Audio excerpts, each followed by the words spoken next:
Hey everyone! Did you know that Google's corporate headquarters is like a melting pot of cultures?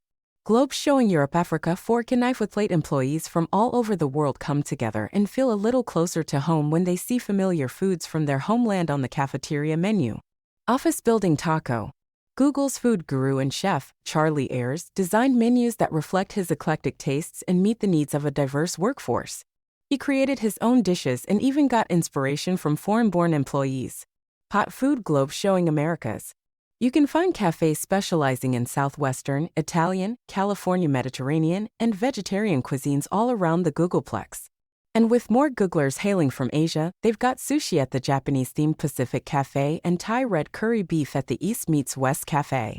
Sushi curry rice. Google believes that food can be a tool for supporting an inclusive workplace. It gives people a chance to try new things and learn more about their coworkers.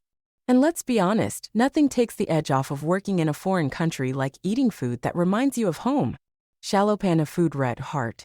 So next time you're at Google, make sure to explore the diverse menu options and embrace the flavors from around the world. It's a delicious way to connect with your colleagues and feel right at home. Globe showing Europe, Africa, fork and knife with plate sparkles.